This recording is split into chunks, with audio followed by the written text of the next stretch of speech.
EPS aqui no Brasil, direto de Manaus, e hoje eu tenho um convidado mais do que especial e eu vou contar ao longo desse episódio por quê.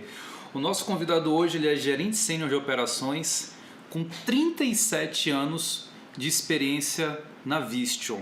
Carlos Souza, que satisfação te encontrar aqui em Manaus e aqui no podcast. Guilherme, muito obrigado, boa noite. E quero também parabenizar, porque eu acho o trabalho que vocês estão fazendo nesse projeto do podcast de uma valia gigantesca. Por quê? Eu acho que compartilhar experiência e conhecimento é gratificante para o entrevistado. E com certeza essas experiências devem ajudar outros profissionais, seja qual for o segmento ou qual for o nível. Muito obrigado e fico feliz de estar aqui com você. Legal, Carlos. Você tem uma reputação dentro da empresa que eu te antecipei minutos antes para saber se eu poderia te compartilhar. Eu olhei a data aqui, a gente conversou 9 de janeiro desse mesmo ano e você tem a reputação de não deixar seus fornecedores atrasar 3 minutos. Eu acho que é uma característica minha. Eu acho que a disciplina com o cumprimento de horário ela é uma base para a excelência operacional. Se o cara tem o compromisso em cumprir um horário, todo o restante da rotina dele vai ter essa disciplina.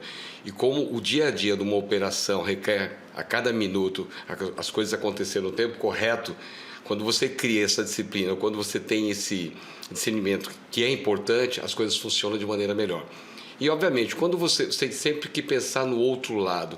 Quando você atrasa um processo ou quando você atrasa uma reunião, você também está prejudicando outros colegas, outros processos. Então, o cumprimento de horário, para mim, é uma das disciplinas mais essenciais naquilo que a gente busca na excelência operacional. E, Carlos, tem uma conta que não fecha para mim. Como que você pode ter 37 anos de Vistion e a Vistion não tem 37 anos? Conta um pouco dessa história para a gente. Conta e é fácil explicar, Guilherme. A Vistion, na verdade, ela nasceu no ano de 2000. A Vistion ela fazia parte da Ford, da divisão eletrônica da Ford, né? E a Ford, no ano de 2000, ela decidiu vender ou desfazer de todas as plantas da Ford que tinha no mundo, responsável por produtos eletrônicos. Então, em simultâneo nasceu o Vistion para todas as outras plantas da Ford no mundo, seja nos Estados Unidos, seja na Europa, seja na Ásia, todas elas no ano de 2000, no mês de setembro, se eu não estiver enganado, nasceram com o nome Vistion, nasceram com o novo CNPJ Vistion. Então, por que eu tenho 37 anos? Eu, quando entrei na Vistion através do Senai, o nome da empresa ainda era Ford, né? Então, somando entre Ford, Vistion, Guarulhos e Vistion Manaus, eu tenho 37 anos. Aliás, é interessante essa pergunta, porque na próxima semana, no dia 1º de agosto, eu faço 38 anos de trabalho, Uau. De carteira, de CLT. É uma trajetória gigantesca, hein, Carlos? Tem muito funcionário que trabalha na Vistion que não tem 38 anos de idade, mas conta pra gente, Carlos, um resumo da tua trajetória. Como é que foram esses 38 anos? Você saiu do Senai direto para Ford, que virou Vistion. O que aconteceu nesse meio tempo? E é legal falar sobre a trajetória, porque é importante que a gente nunca esqueça, por mais longe que a gente vá, por mais caminhos ou jornada que a gente acabe vencendo ou traçando, é importante que a gente sempre lembre da nossa origem. Por que eu falo isso? Eu comecei a trabalhar na Ford pelo Senai. O meu pai foi um cara de manutenção na Ford. Através do meu pai, eu acabei participando de uma pré-seleção de funcionários, ou filho de funcionários, para ingressar no Senai. Pré-seleção da Ford e depois a seleção do Senai. E comecei um curso de eletricidade industrial. Ou seja, minha entrada na Ford foi através do Senai. Depois de curso concluído, eu fui contratado como eletricista da Ford. E eu acho, por isso que eu falo de nunca esquecer da sua origem, porque eu era aquele garoto que, por não ser maior de idade, mesmo já trabalhando numa multinacional de peso como a Ford, eu era o garoto que trocava as lâmpadas que estavam queimadas no escritório, os reatores. Naquela época as luminárias não eram LED, né? Tinham reatores. Tinha um reator. Eu falo isso, fica assim, nossa, o cara é velho de fato, né? Mas a verdade é que se tinha que trocar um reator, e era o momento que às vezes eu estava na área administrativa ou dentro de uma sala de um gerente fazer uma troca de uma luminária e falava assim, olha a responsabilidade dessa pessoa, olha o cargo dessa pessoa, e ali já começava a brotar em mim vamos dizer assim, a ideia de crescer dentro da empresa, de fazer uma carreira dentro de uma multinacional. Falei, Se o cara está ali sentado, por que eu não posso fazer isso? Por isso que eu gosto sempre de lembrar da minha origem. E tudo isso traçou dentro da minha vida uma carreira técnica. Fui no Senai, um colégio técnico dentro da formação de eletrotécnica, na sequência uma engenheiro eletricista, que não existe a engenharia elétrica, e todos os momentos que eu consegui concluir um curso, eu conseguia ser promovido, ou conseguia prestar dentro da própria empresa uma nova vaga e ser aprovado nela. Eu saí de um eletricista para um técnico de manutenção, para um técnico de processo, para um engenheiro de manufatura, para um supervisor de manufatura, para um gerente de manufatura. E aí eu comecei ao longo desses 37 anos, mudar. Né? Saí da Ford, Vision Guarulhos, aí veio um projeto chamado Kingfisher. Esse foi uma grande mudança na minha vida. Kingfisher, a ideia dele era tirar de São Paulo a operação de manufatura todinha e trazer para Manaus. Nós já tínhamos uma planta em Manaus, só que ela era uma planta de montagem final. Ela não tinha ainda a tecnologia de SMT, era só montagem final e ela era pequena. Então todo esse SMD era produzido em Guarulhos, exatamente. Vinha para cá, fazia a montagem final. Todas as placas vinham para cá e só fazia a montagem final. Né? E o Kingfisher falou, vamos acabar com a operação de manufatura em São Paulo, né, em Guarulhos, e vamos começar em Manaus. Então, assim, tem todo o trabalho da transferência, porque quando a gente fala em transferir uma operação, não é só colocar os equipamentos dentro de um container e mandar para outro estado. As validações de qualidade, as validações de processo, ter o ok dos clientes nessa validação, e como nós estamos falando do segmento automotivo, ele é bem criterioso, bem rigoroso em relação a isso, e principalmente trazer para dentro da fábrica profissionais com conhecimento voltado para o segmento automotivo. Isso é interessante falar, Guilherme, por quê? Mas você está num polo industrial de Manaus. Como assim você tem que tomar cuidado e trazer profissionais? O polo industrial de Manaus tem grandes empresas de eletrônica. Mas um componente linha branca, um componente de telefonia celular, um eletrodoméstico, tem a sua importância sem sombra de dúvida. Mas o segmento automotivo tem algumas peculiaridades e algumas obrigatoriedades. Explico um pouco mais disso. Por exemplo, quando a gente fala em tecnologia de IP610, o automotivo ele concorre com militar, espacial e medicina. Né? Então, tivemos que criar uma nova linhagem de profissionais. Pegar o que já tinham conhecimento e, vamos dizer assim, transportar esse conhecimento dentro do segmento automotivo. E isso não foi nada fácil. Porque trazer os equipamentos, estruturar uma fábrica de forma que tudo funcione, não é tão difícil. Agora, colocar o que está atrás do equipamento, pessoas com competência e capacitação para isso, leva um pouco mais de tempo. E isso, nessa transição, foi bem difícil, né? Tanto que houve um determinado momento que a gente conseguimos os profissionais sêniores, mas fomos à faculdade buscar estagiários, onde tinham poucas experiências, ou quase nenhuma experiência, para que fosse possível a gente formatar eles dentro daquilo que o segmento automotivo pede. E o segmento automotivo ele é bem estressante. Né? O segmento automotivo, quando você tem um problema de qualidade, ele não é levar numa loja e trocar por um outro. Afinal de contas, o problema de qualidade do nosso produto eletrônico está dentro de um carro. É um carro que acaba levando o cliente assim, meu carro tem um rádio, mas não está funcionando. Né? Então não é tão simples. E aí o que acontece? Você tem 24 horas para dizer o que aconteceu e vir com um plano de ação. Né? Então, até nessa questão, vamos dizer assim, envergadura, ou nesse perfil de aguentar esse tipo de cobrança, esse tipo de pressão, a gente acabou desenvolvendo. E, o pessoal saindo da faculdade, como eu falei, com pouco trabalho, ou até mesmo zero, a gente consegue formatar eles dessa forma. Uma outra coisa que a gente fez e ajudou muito, até mesmo operadores de produção, que nós temos que levar isso em consideração, operadores também estudam, também têm condições de chegar a qualquer nível dentro de uma empresa. Então a gente identificou talentos, ou pessoas que já faziam colégio técnico, faziam faculdade, tiramos eles do processo, e aí é um ganho, porque eles já conhecem o processo, agora vamos capacitar eles com conhecimento do segmento automotivo. Vamos colocar ele dentro de reuniões, de auditorias, para começar a ter o perfil que a gente precisa daquele profissional que aguenta realmente a cobrança, o estresse do automotivo. E isso aconteceu em 2010, 11, 12, né?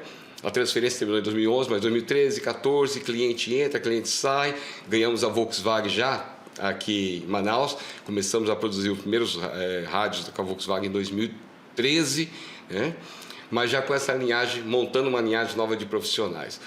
E aí sim a gente começa a tomar vamos dizer assim, um formato de empresa eletrônica, mas com profissionais lá dentro já formatados para o segmento automotivo. Isso foi bem positivo. E ao longo desses anos todos, falando um pouco da minha experiência com tudo isso, foi bacana porque eu comecei aqui em 2010 como um gerente de manufatura. Certo. Okay? Depois eu passei para gerente de new models, ou seja, novos produtos. Em seguida eu fui gerente industrial. Depois eu passei gerente de excelência operacional, do OPEX, dentro do conceito Vision, gerente de qualidade e até a gerência de RH eu tive embaixo de mim. Eu tive um período como gestor de RH. Tudo isso me ajudou a conduzir uma operação. Tudo isso me trouxe uma maturidade, um conhecimento, até mesmo para entender a deficiência ou, vamos dizer assim, o ponto forte de cada área para poder fazer uma operação funcionar. Então, eu gosto de enfatizar que toda essa envergadura, esse conhecimento, em 37 anos, onde ele ganhou mais robustez, ou ele se tornou mais forte, foi em Manaus, porque com a transferência do projeto, como eu mencionei, Kingfisher, que eu passei por todas essas fases num tempo de curto menor do que eu tive em São Paulo. São Paulo foram 23 anos. E eu posso dizer o seguinte, que a envergadura que eu tenho hoje, ou vamos dizer assim, eu me sinto confortável em conduzir uma operação de manufatura por essa experiência em Manaus. E é bacana, Carlos, quando a gente fala para a nossa audiência sobre do que é automotivo, realmente existe uma singularidade, uma diferença do que é uma produção de TV, de celulares, não desmerecendo ou diminuindo os conceitos de qualidade. Eu trabalhei 7 anos na Continental e eu lembro bem o que era 0 hora, 0 quilômetro e qualquer tipo de problema que ficava debaixo dessas dois ali. Além do que, eu lembro que uma simples mudança de linha de produção não funciona assim. Não. Cara, tem que sinalizar para o cliente, consegue aprovação, gera um pip-up, traz o cliente junto para discutir, manda novas peças. Espera aí, é o mesmo equipamento. Não, o mesmo equipamento estava parado ali naquela condição específica. Você virou, mudou a luz, alguma coisa. Não, volta para o cliente. Então, esses são os conceitos que eu lembro que quando eu entrei na Continental aqui em Manaus, ficou para mim muito claro. Eu fiquei 7 anos, eu saí, eu fui para uma outra indústria. E que nessa outra indústria não tinha isso, porque não era automotivo. Eu falei, peraí, mudou, o que mudou? Realmente existem requisitos mais apertados, fortes, mas a gente está falando do quê? De recall, de um acidente que pode estourar e matar a gente. Então, é um produto de altíssima segurança. E, Carlos, eu queria seguir numa próxima pergunta para ti. Eu te conheço. Eu sei que você é um cara duro com horário, que você já me deu puxão de orelha nas nossas últimas reuniões de janeiro. Eu sei que você é um cara que carrega uma reputação de ser firme. E como que é a tua rotina diária de trabalho? Como que tu te organiza? Guilherme, como eu sou um cara muito metódico, né? E eu não gosto de usar o termo rotina, porque dentro do segmento automotivo, a rotina é uma coisa que não acontece, né? Mas, obviamente, existe uma disciplina de atividades que tem que acontecer. Então, assim, o meu dia, por exemplo, ele começa às 7 horas da manhã. Não é às 7h05, são 7 horas da manhã mesmo, onde eu olho todos os KPIs de grande importância da minha sala. E então, 7 horas tu já está na tua sala, Carlos? 7 horas estou na minha sala. E isso nos 37 anos. Já vi colegas falam assim, não, mas por que não chega mais tarde? Na posição que você está, você não precisa. E realmente, talvez não mudasse nada, eu chegar às 7h30, chegar às 8 horas. Mas é meu. Então, 7 horas eu olho os KPIs, né, na minha sala. Para 7h30 eu tenho uma reunião com o time de engenharia da manufatura. E aí eu já tenho mais ou menos mapeado aquilo que no dia anterior talvez não tenha sido aquilo que era esperado. E ali é o ponto inicial da nossa reunião inicial, que acontece às 7h30. E aí, de fato, eu sou muito chato com isso. 7h30 não é 7h35. Né? Mas é importante, porque com tudo isso você consegue, logo de manhã, se você tiver algum tipo de problema, alguma coisa que está fora daquilo que estava planejado, já criar ações corretivas, ações de contenções.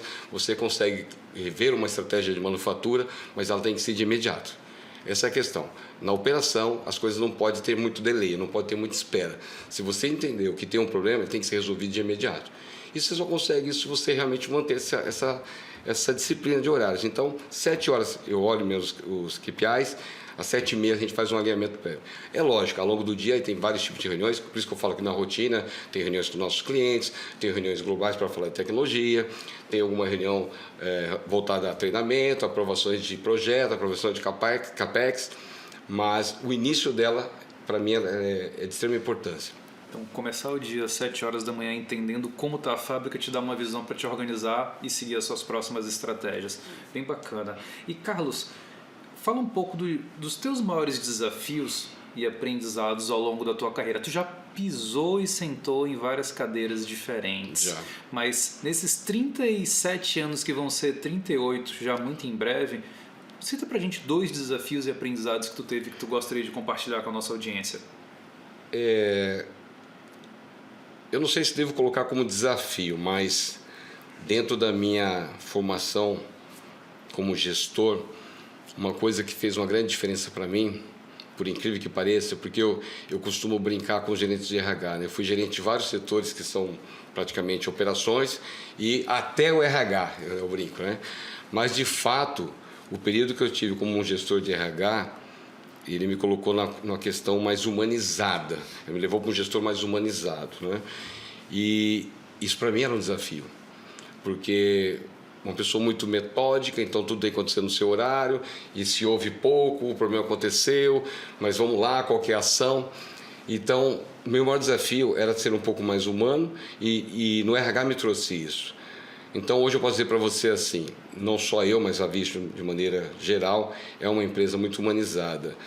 E transformar uma empresa de operações num conceito humanizado, e quando a gente fala humanizado, é cumprir metas também, não é ser humanizada e falhar com as metas. É com toda a parte, todo o conceito, ainda assim você atingir metas.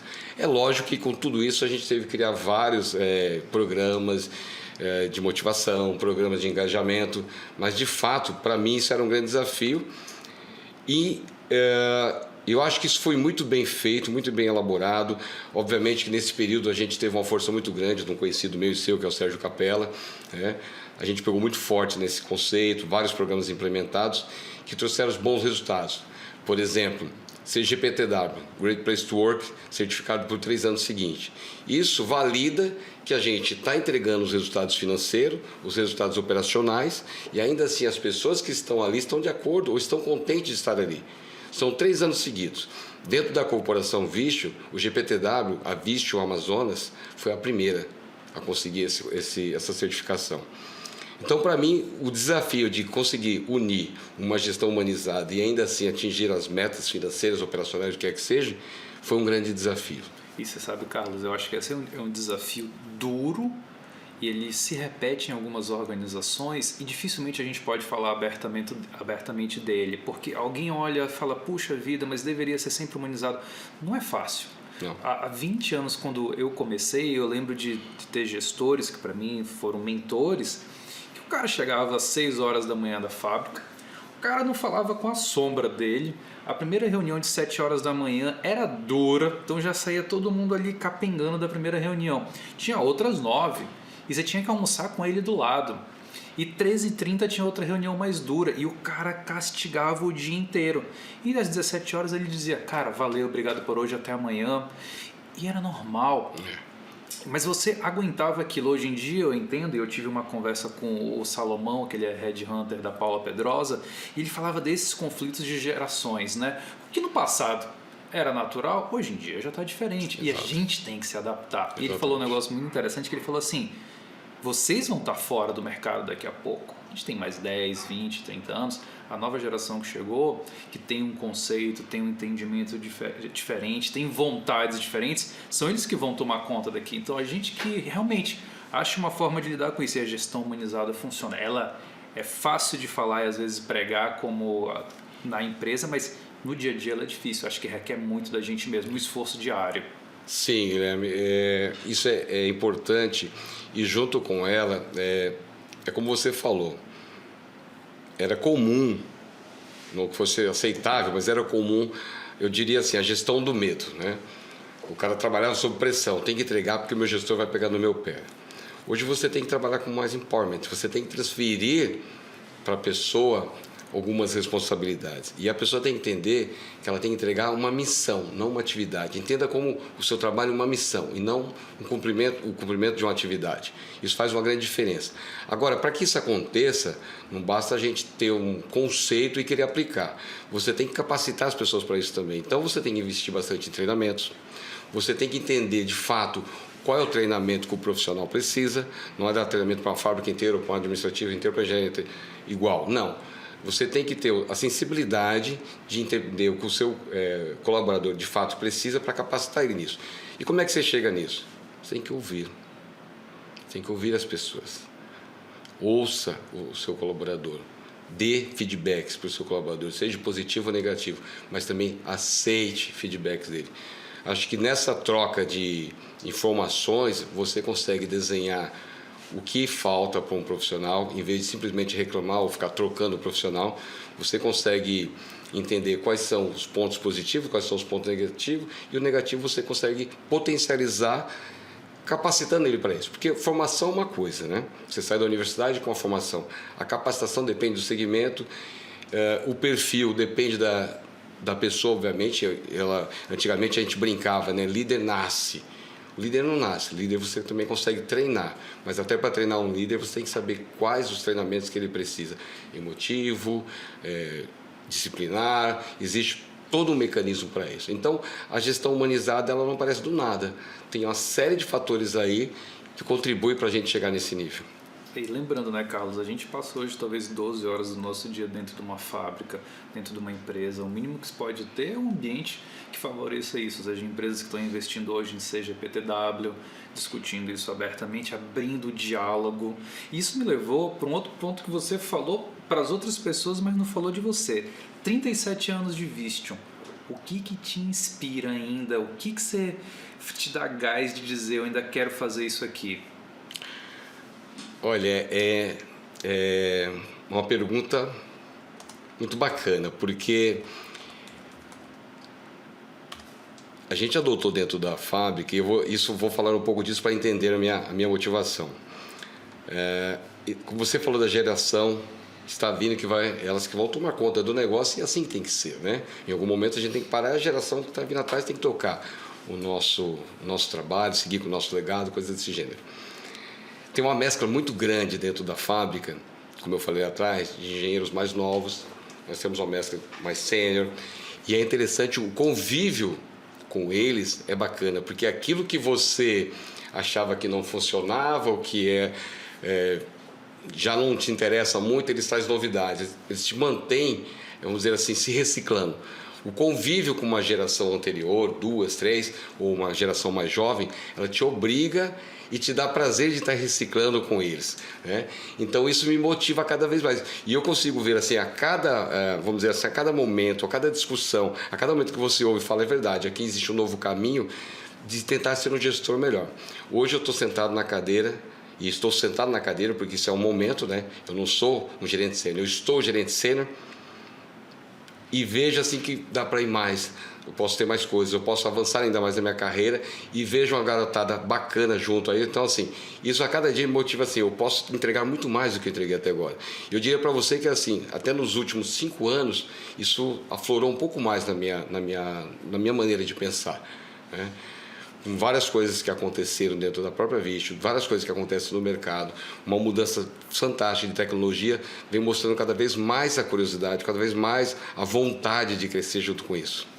É interessante, né, Carlos? Eu tô com 13 anos de EPS, não é nada na frente desses quase 38 anos, mas eu tenho o mesmo sentimento de que dá para fazer mais, tem mais coisa para aprender, para fazer, para construir. A gente iniciou uma fábrica em São Paulo já há algum tempo, e agora a gente está desenvolvendo o que a gente fez aqui em Manaus, replicando em São Paulo, atendendo o sul do país, Rio Grande do Sul, Santa Catarina, Paraná, e a gente iniciou aqui em Manaus. Então assim, dá vontade, é um gás que fala assim, dá para fazer mais, e é um trabalho gostoso.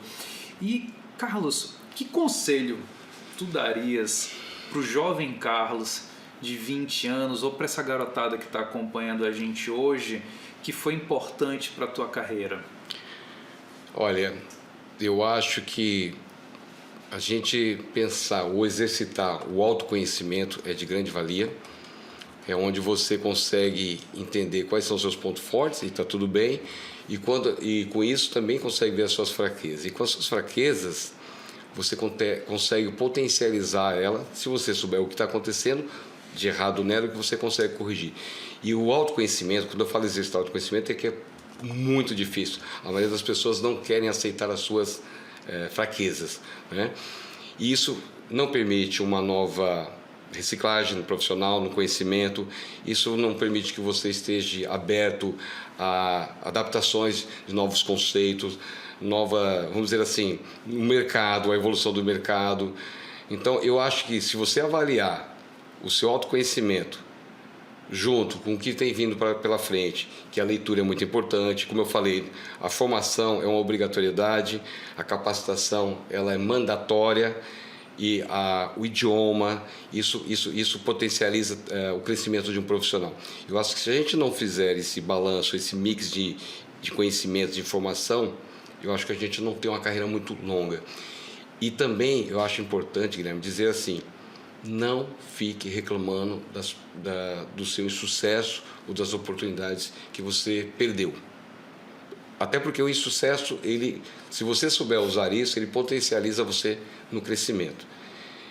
E quem reclama não é dono ou não é protagonista da sua carreira.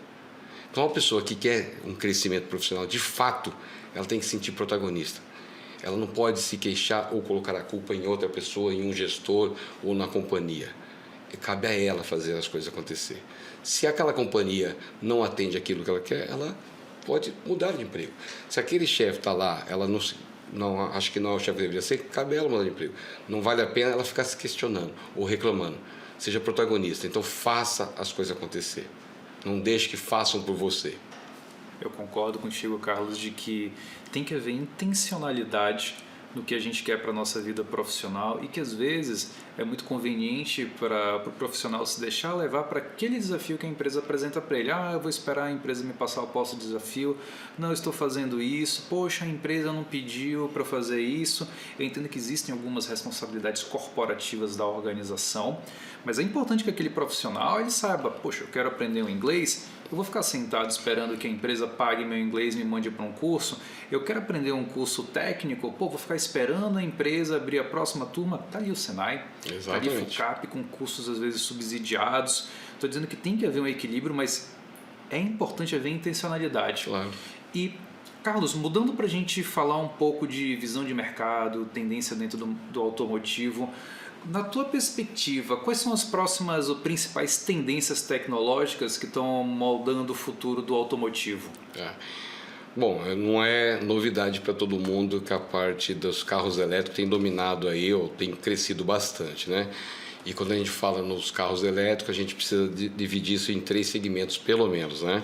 Quando a gente fala carro elétrico 100%, o carro elétrico híbrido, onde você tem um motor elétrico que ajuda o motor a combustão, trazendo um carro com uma economia maior, um carro que consegue uma autonomia maior, né?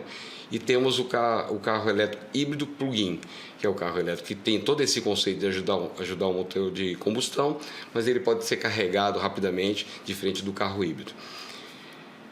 E com tudo isso, Guilherme, falando principalmente do segmento eletrônico para o automotivo, muitas coisas vêm mudando, né? Junto com tudo isso, você tem a eletrônica muito forte dentro do automóvel, muito forte, né? Quando a gente pensa assim no passado, a eletrônica dentro de um carro fazia parte de um carro top de linha, um carro de luxo, né? Hoje em dia é comum um carro popular, vamos dizer assim, com multimídia lá dentro, né? É comum um carro popular com os vidros elétricos, com equipamentos eletrônicos, né? Então isso tem crescido muito, nas últimas décadas aí tem evoluído muito, muito a parte de eletrônica dentro do automóvel.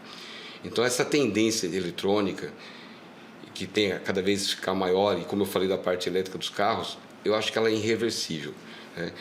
Eu acho que o carro 100% talvez alguma coisa deva mudar, mas acho que o veículo híbrido é o que deve ficar, deve se consolidar no mercado, e junto com isso vamos dizer assim, toda a parte operacional traz uma evolução, né? Traz uma evolução. Você sabe disso, você está na IPS, Antigamente nós tínhamos um autorrádio com componentes through roller, que são componentes grandes, onde era necessário processo de soldagem por onda, e hoje a gente trabalha com componentes com 02, 01, que são componentes que fazem parte de um tablet. Só que hoje o tablet é o painel de instrumento do seu carro, né? Então essa tecnologia ela tende a cada vez ficar mais menor, né? E quando a gente fala principalmente em cockpit, no painel do carro, puxando um pouco para o lado da Vision, né? Você tem o painel de instrumento do carro, né? Você tem o multimídia do carro e você tem o ar-condicionado digital. Hoje, dentro da Vision, a gente tem um processo chamado Locabound, que você tem tudo isso num painel único. E quando se fala painel único, ele tem as suas envergaduras, tem as suas curvaturas, mas é a única tela, não são várias telas. É a única tela onde eu tenho lá a parte de controle do veículo, a parte de multimídia do veículo, o infotainment, a parte de ar-condicionado, o que eu quiser ali. Aquilo passou a ser um computador, mas assim, atendendo o design do painel. E essa tecnologia, a Vision Palmela já pratica isso, em Chihuahua, no México, nós já temos isso, e na Tunísia foi implementada recentemente. Então a tendência no segmento automotivo é a eletrônica cada vez mais e mais. Então junta ela com a parte do display, eu acho que se o mercado não se adapta a isso ou não desenvolve para isso, essa operação está fardada ao fracasso, né? Eu tive participando de alguns fóruns, voltando à parte do carros elétricos, o pessoal fala, mas como que vai ser, né? O carro elétrico não tem sistema de freio com lona, é diferente, a freagem dele é motor. Pô, mas vai matar vários outros segmentos, vários outros fornecedores? Vai, mas vai porque assim, acompanha a evolução. Acompanha a evolução. E de novo, eu gosto de usar a Vision como isso, porque a Vision, falando da Vision global, ela é líder em tecnologias de display. Ela é líder nisso. Então, em vez dela buscar fornecedores de display, ela começou ela mesma a desenvolver o display. E não começou agora. Eu tive em Palmela em 2018, estava sendo implementado, ou fazia mais ou menos cerca de um ano que tinha sido implementado o Locabound, que é a tela que eu estou te falando, que hoje está nos Land Rover, está nas Jaguar, são fornecidos pela Vision. Então isso começou lá atrás. É que hoje reclamar do avanço da tecnologia é um pouco tardio. Sim. Concordo contigo, a tecnologia que já está hoje aplicada nos veículos foi conversada há 5 anos, né? Eu estive há alguns meses na Vision de Guarulhos visitando o time de desenvolvimento e logo na entrada à esquerda tem esses painéis já disponíveis para ver que são uma obra-prima, né? E lá na EPS a gente sente isso muito próximo do automotivo, até porque hoje nós atendemos alguns automotivos aqui na região e a gente viu que ao longo desses 10 anos a gente falava de uma eletrônica baixa embarcada, componentes de baixa densidade, componentes relativamente simples e com software pequeno. Hoje em dia, acabou. Hoje a gente está falando de componentes altamente complexos, seguros, particionados, criptografados, centralizando comunicações densas dentro do carro, um software de gravação que antigamente a gente falava de 30, 20 segundos de gravação, hoje a gente está falando de até 10 minutos de gravação. Exato. Esse é o cenário hoje, a gente vê que o valor do veículo está eletrônica e o valor de segurança está no software, na informação de segurança dele. E Carlos, uma outra dúvida. Que ferramentas você acha que são promissoras para otimizar as operações e impulsionar a eficiência dentro de uma indústria hoje? Olha, essa pergunta ela é bacana de responder. Como eu falei para você, eu tenho na minha motivação de continuar trabalhando é desenvolver coisas, né? Dentro da corporação ou dentro da Vision Amazonas, todo mundo já ouviu falar em Andon. Todo mundo sabe o que é o Andon. Não é uma ferramenta nova, né? Mas nós internamente desenvolvemos um Andon, eu até nomeei ele como Andon Smart 4.0. Por quê? Hoje você trabalha muito com o poder das informações, certo? Esse sistema implementado na fábrica, ele não vai te dar só máquina parada quando o tempo ficou parado. Ele te traz muito mais do que isso. Você tem dentro da operação essa ferramenta que ela vai te contabilizar o tempo parado, o downtime, vai te dizer qual máquina ficou parada há mais tempo. Ah, legal, bacana. Só que esse sistema, como ele é abastecido pelas pessoas que utilizam ele, os técnicos de manutenção, ali eu consigo extrair o tempo que se levou para consertar o equipamento com a pessoa que levou o tempo para consertar o equipamento. Então eu consigo avaliar a performance do técnico, e não com o objetivo de o técnico está demorando demais, está na hora de trocar esse técnico. Não, com o objetivo de entender por que o técnico A leva mais tempo para entender um problema que o técnico B. O que está faltando de treinamento para ele? Primeiro ponto. Segundo ponto, a linha tal está parando mais tempo. Então, por que está parando mais tempo? Você consegue saber, está junto com ando atrelado a spare parts, qual é a spare part que eu estou gastando dinheiro erroneamente. Estou comprando mais spare part numa linha que às vezes você comete esse erro porque é uma linha que tem maior volume, maior produção, mas de repente ela não tem tanta peculiaridade ou não tem tantas quebras. E acabo gastando dinheiro onde eu não preciso. Então eu consigo dimensionar os spare parts que eu devo usar na fábrica. Porque você não vai comprar spare part de toda uma operação ou de todo o equipamento. Treinamento dos técnicos, custo de spare part e custo operacional. Por que custo operacional? Hoje, quando a gente fala na parte de OE ou de eficiência, essa ferramenta ela tem que ser usada de forma inteligente, né? O que eu quero dizer com isso, Guilherme? Se você já sabe ali quais são os pontos críticos da linha, seja o técnico, seja o equipamento, você tem que entender que durante esse período você vai ter que fazer algo diferente. Durante esse período, você vai ter que olhar para a sua operação e planejar janelas para que você possa trabalhar nela para não perder a eficiência dela. É uma questão de estratégia. Você sabe exatamente o período que ela tem dado problema, você consegue antecipar, você consegue ser preventivo, né? E poucas pessoas usam essa informação, né? Acaba atuando, faz um Pareto lá. Não, tem que ser um pouco mais, tem que ser um Pareto de segunda ou terceira ordem para entender isso. Então essa ferramenta, e ela foi desenvolvida pelo time que a gente tem na fábrica, o time que eu tenho na startup, que tem trazido resultados financeiros, capacitação e operacional. Então, se eu tivesse que dar um conselho ou falar para a pessoa onde invista mais, seria na parte de ter essa interface, de, vamos dizer assim, de um software para que de fato acontece na operação. E, além disso, Guilherme, eu acho que vamos dizer assim, um gestor de operações, ele tem que conhecer o processo dele, conhecer a operação dele.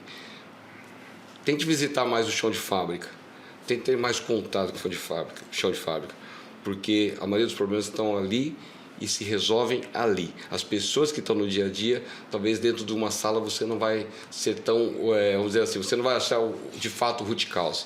Você vai achar uma solução paliativa. Agora, se você passar um pouco mais de tempo, falar com as pessoas do chão de fábrica, e eu estou falando de qualquer nível, seja até mesmo um operador, não despreze a informação de ninguém, aí você vai ser mais assertivo. Então, eu acho que isso seria um bom caminho. Concordo contigo, Carlos, e a gente fala de ter um time multifuncional participando dessa discussão, desde o operador, o técnico, o analista, para ter visões complementares, plurais. Nós já tivemos soluções na EPS e vocês devem ter programas parecidos que vocês podem aplicar para uma ideia, para uma sugestão, que se transforma num Kaizen e depois é implementada. E nós tivemos uma ideia que foi implementada há uns 4, 5 anos, que essa ideia veio de um operador daqui de Manaus e se multiplicou para outras 22 unidades dentro da organização. E eu estou falando, a EPS tem 30 anos e não tinha pensado naquilo. E quem pensou naquilo foi um operador, viu a oportunidade, aplicou junto com o analista, fez um Kaizen e funcionou. Então, as boas ideias estão borbulhando ali o tempo todo. E é interessante o comentário seu, porque nós temos dentro da nossa operação, aqui em Manaus, o programa de ideias. É exatamente isso. Está lá o operador, está a qualquer nível, mas, para ser bem sincero com você, o maior número de ideias vem do chão de fábrica. Porque assim, a pessoa está ali no dia a dia, ela consegue ver os gaps que às vezes até o engenheiro que está no processo às vezes não percebe, o operador consegue enxergar isso. Então, obviamente, ele tem uma ideia, talvez ele não tenha como chegar nessa ideia, mas isso já aciona uma chama, né? E a gente tem tido nos últimos anos aí que a gente implementou esse programa vários saves, e como você falou, é interessante, algumas ideias são exportadas para outras fábricas. A gente tem um sistema, eu não sei se eu já cheguei a comentar com você, chamado Astro. Ele serve para fazer análise de circuito impresso, né? Onde o técnico, o troubleshooter, levava lá, sei lá, 10 minutos, 15 minutos, depende da falha para desenvolver, para saber o que é. O Astro, na primeira vez, ele vai levar 10 minutos, só que o Astro ele é uma inteligência artificial onde ele vai somando todos os problemas que você teve e todas as soluções que você colocou. Então, quanto mais você usar ele, mais rico ficam os dados dele. O que eu quero dizer com isso? O técnico com maior capacidade, o maior conhecimento, o conhecimento que ele adquiriu em 10, 15 anos, e um técnico que tem 2 anos de atividade, consegue fazer a mesma atividade, porque esse software dá isso para ele. E isso foi uma das ideias que nasceram assim, de bate-papo no chão de fábrica, entendeu? Genial. Carlos, vamos falar um pouquinho de liderança e gestão agora? 37 anos de Vision, vai completar 38, você já pulou e passou por várias cadeiras. Na tua opinião, quais são as qualidades e características mais importantes para um líder dentro de uma empresa? Guilherme, eu acho que para um líder, eu acho que é essencial a empatia. E quando eu falo empatia, o que eu quero dizer com isso? Talvez as pessoas falem empatia. Por que empatia? Eu acho que primeiro o cara tem que saber ouvir, um líder tem que saber se colocar na posição até mesmo do outro colega seu que é líder de outro setor, porque eu acho que quando você começa a ouvir, quando você se coloca às vezes dentro do problema do outro setor ou até mesmo vamos dizer assim, das pessoas que trabalham com você, você consegue somar. E a empatia ela traz isso. Ouça, seja empático com as pessoas, exercite isso. Não seja arrogante, não ache que sabe de tudo, porque a gente não sabe, de fato a gente não sabe. Cada dia a gente aprende alguma coisa. E dê liberdade para que as pessoas falem com você. Então a empatia acho que é uma ferramenta essencial nisso. Agora, obviamente, só ela não basta, né? Só ela não basta. Quando a gente fala de gestão, isso é importante, obviamente, mas eu tenho para mim que uma das características do gestor é a disciplina. A disciplina tem que ser muito forte. E se reinvente. Se reinvente. Vá para casa todo dia pensando assim, o que eu deixei de fazer hoje posso fazer melhor amanhã. Parece, né, assim, é um jargão. Não, pense assim, tente colocar seu mindset para funcionar dessa forma. Então eu acho que um gestor que tem pelo menos essa base ou pensa dessa forma, ele tem pode ser um gestor promissor. E vocês na Vision, Carlos, têm uma cultura de alta performance. É algo que vocês falam com paixão e têm orgulho. Como que se constrói uma cultura de alta performance e colaboração dentro da equipe? Eu falei um pouquinho disso em outro tópico que você me perguntou. É aquela história de parar de querer só cobrar. Trabalhe com a equipe, identifique os gaps delas, identifique o gap de cada profissional para dar as ferramentas adequadas para eles para se desenvolver. Uma equipe de alta performance não adianta só motivar. Não adianta você colocar combustível num motor que está ruim. Pode colocar melhor combustível que ele não vai desenvolver. Então, assim, você tem que saber aonde está realmente faltando o conhecimento, aonde está faltando a capacitação, para você balancear o conhecimento, a capacitação. E o que é muito importante, Guilherme, a gente fala em alta performance, daí fala assim, como que fica a questão então do soft skill e o hard skill, né? E aí todo mundo quer assim, hard skill, conhecimento, técnico, tal. Esquece da parte do soft skill. E às vezes você descobre que você não tem uma performance por falta de uma visão muito mais, como diria... De pessoas. De pessoas, exatamente, de pessoas. A gente chamou de people skill até esse lado da soft skill. Exatamente. Né? Então isso não pode funcionar dessa forma. Então, para manter uma equipe altamente motivada, acho que é importante isso. E é interessante criar mecanismo que de certa forma, natural, obriga a pessoa a estar se reciclando. O que eu quero dizer com isso? Eu vou dar um exemplo legal, porque aqui em Manaus, por isso que eu gosto muito de enfatizar que Manaus me desenvolveu muito na parte de gestor. PQA. Todo mundo sabe que é o PQA em Manaus, né? A gente entrou a primeira vez... Para quem está assistindo a gente aí, o PQA é o Plano de Qualidade do Amazonas? Programa de Qualidade do Amazonas. Programa de Qualidade do Amazonas. É anual, as empresas participam, aplicam dentro de cada das áreas para mostrar melhorias, processos. Então é algo bem estruturado de alto nível. Exatamente. Então a gente entrou no primeiro ano sem pretensão nenhuma de ser premiado. Conseguimos a classificação prata. Então eu acho interessante programas como esse. Nós também entramos no IQA na sequência. O IQA é Instituto de Qualidade Automotiva, só que daí ele é nacional. Legal. PQA é regional, o IQA é nacional. Isso dentro da fábrica criou assim vários projetos ao longo do ano várias pessoas trabalhando em inúmeros projetos, sabe? E isso obriga o cara a estar se reciclando, estar conhecendo, ó, o software que eu tenho, o tipo de teste que eu faço, é aqui que eu tenho uma otimização de produto. Acabou obrigando a criar pequenos grupos em desenvolver projetos e dentro da fábrica, depois a gente selecionar os projetos, escolher qual que vai para o PQA, qual que vai para o IQA. Então, eu acho que quando você incentiva, traz para dentro da fábrica essa competição saudável, para que ela depois vire uma competição externa como o PQA ou como o IQA, mantém o engajamento, mantém as pessoas assim, sabe, querendo mais, buscando mais, buscando mais, buscando mais. Concordo contigo, acho que é bom ter sempre um desafio alcançável para a equipe, trabalhar de forma conjunta. O PQA é um bom exemplo, tem outros exemplos também aqui em Manaus.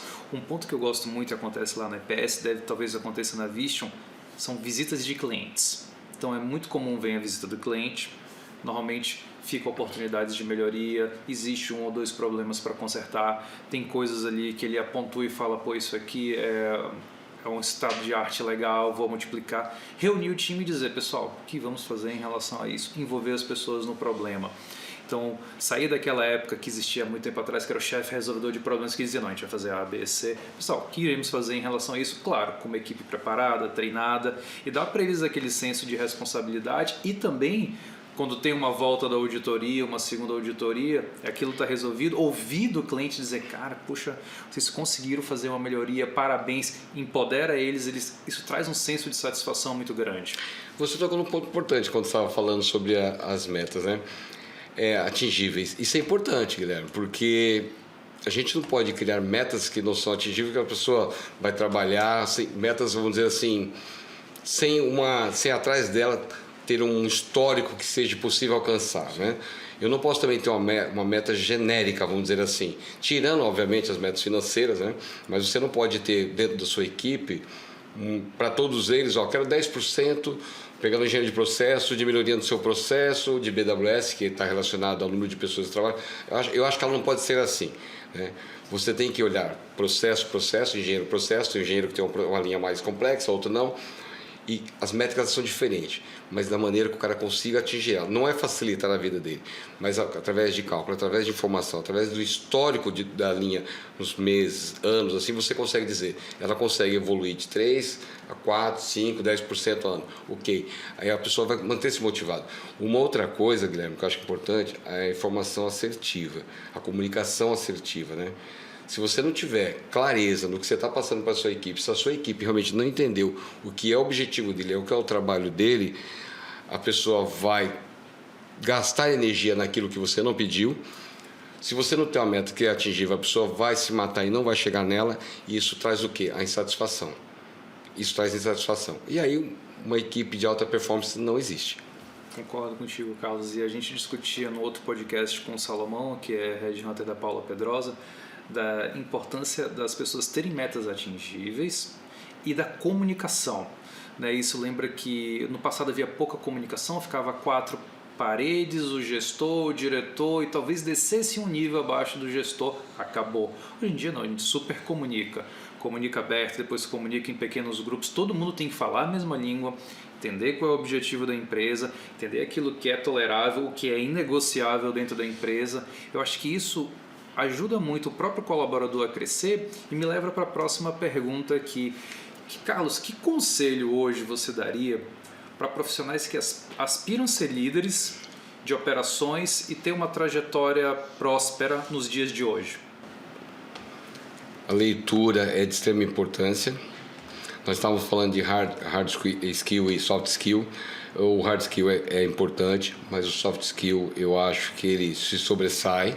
Eu acho que é importante essa questão. Eu tinha comentado um pouco mais atrás e vou enfatizar isso novamente. Seja dono da sua carreira, seja protagonista da sua carreira, e isso cabe simplesmente à pessoa.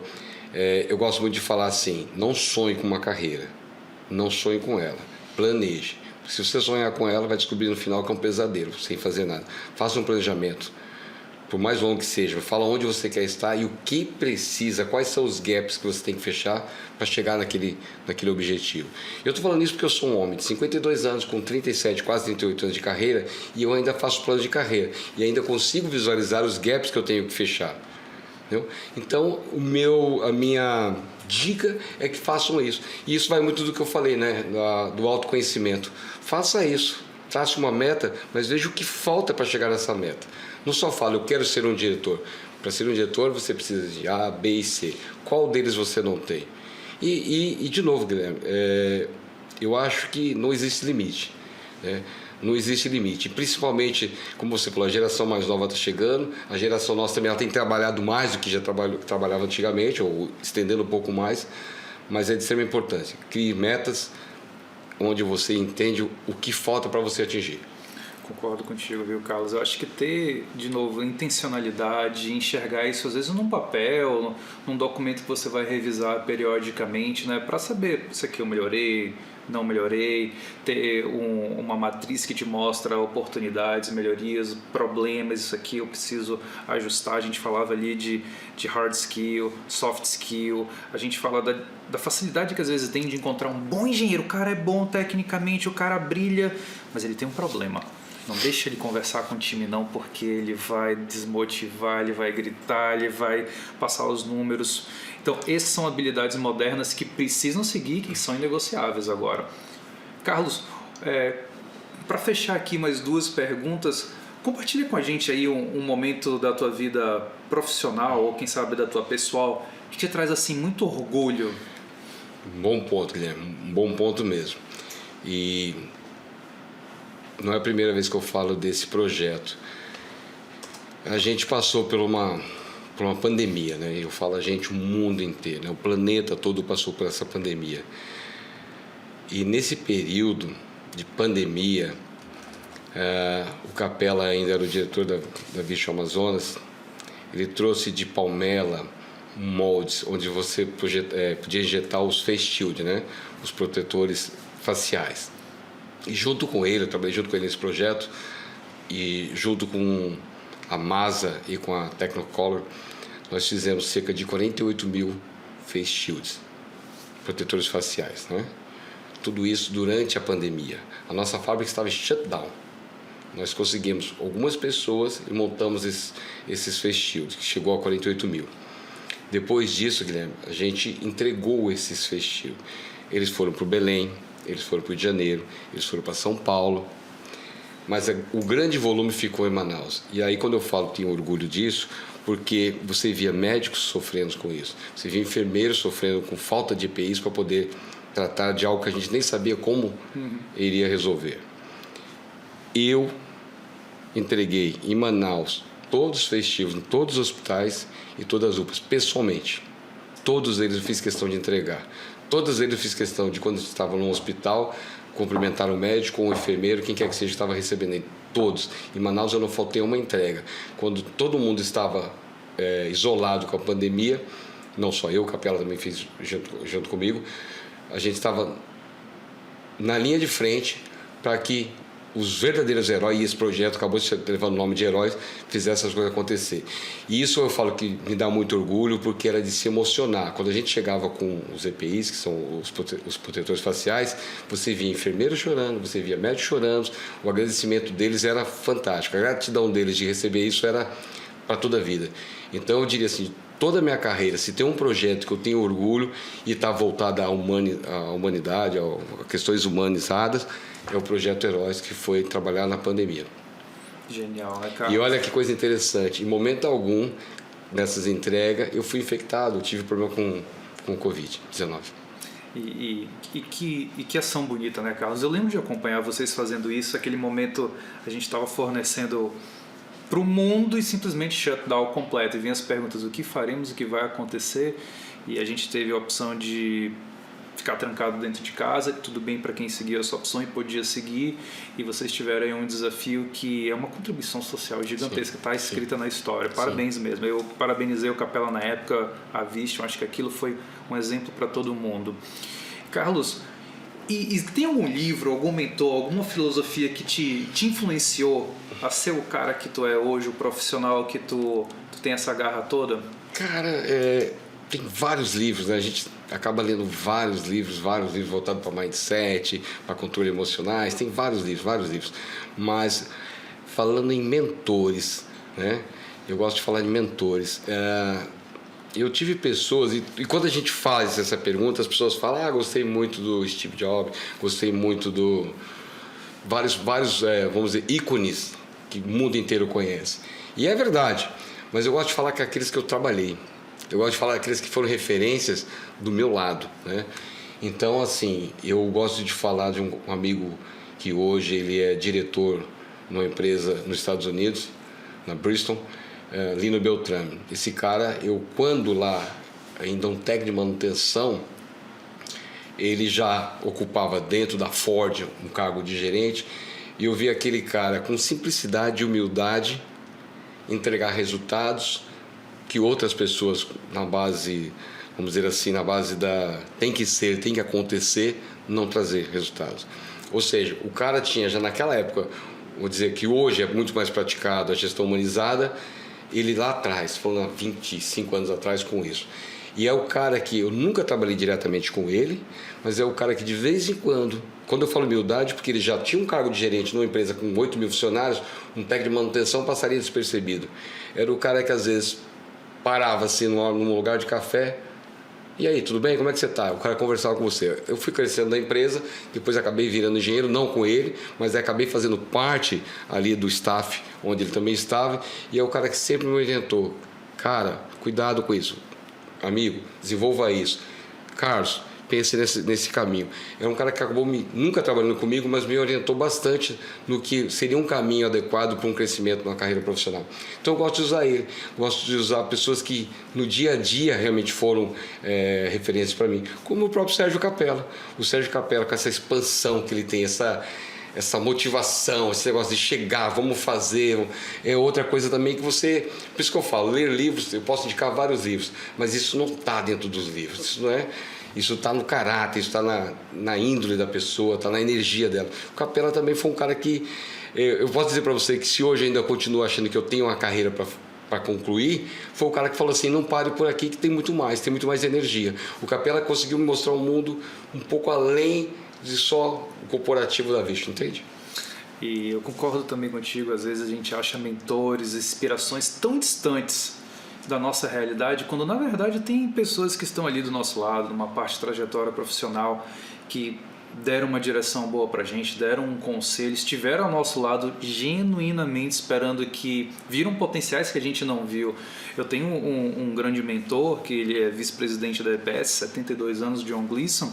Eu vejo ele pessoalmente 2 vezes ao ano, e mesmo assim ele sempre com paciência. Eu estou falando de um senhor de 72 anos, com paciência para conversar, viajar comigo pelo Brasil, dizer, Guilherme, talvez esse caminho aqui temos que ir mais lento, e querer a tua melhora. O que ele ganha com isso? Nada, ele quer o teu bem. E essas pessoas de fato inspiram a gente, né? E é o mínimo que a gente pode fazer é retribuir para a sociedade fazendo o mesmo, né? Sim. Carlos, uma penúltima pergunta: que legado pessoal e profissional tu espera deixar?